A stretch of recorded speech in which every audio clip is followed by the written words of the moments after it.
So, the title of that was called Deborah Freaks Out. You know, watching that video, I could see myself in that same situation. Sure, she monopolizes the conversation. Most definitely.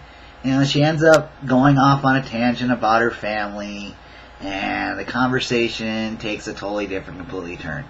You know, the whole meaning of her the whole conversation of her children's education becomes lost in her rants and raves and her stresses about her own family. You know, I just hope I try not to do the same in that situation. Our book defines monopolizing as focusing communication on ourselves instead of listening to a person who is talking, to the person who's talking. This video definitely emphasizes the conversational tactic of rerouting, which is shifting the topic back to oneself.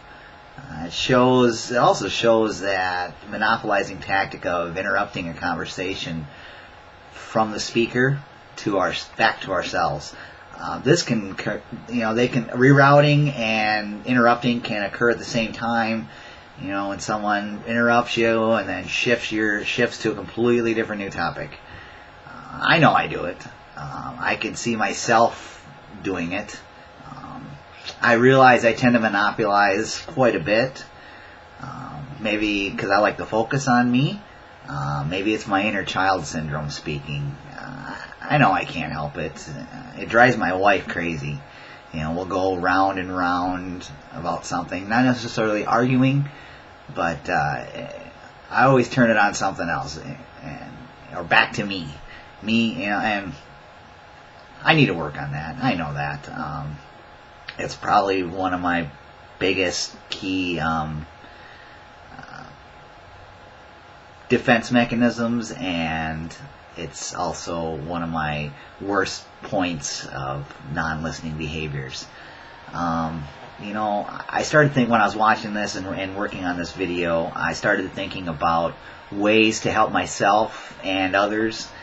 You know, and I come up with, you know, focus on the listener. Wait for your turn to speak.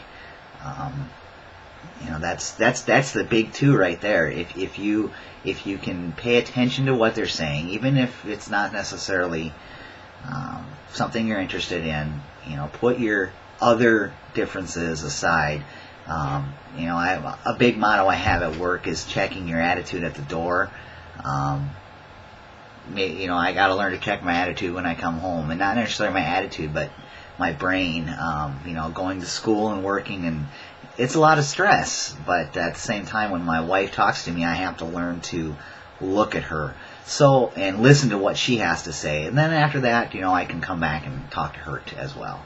So focusing in on the listener is definitely going to help, and I think waiting your turn. I know I need to work on that, and we probably all do.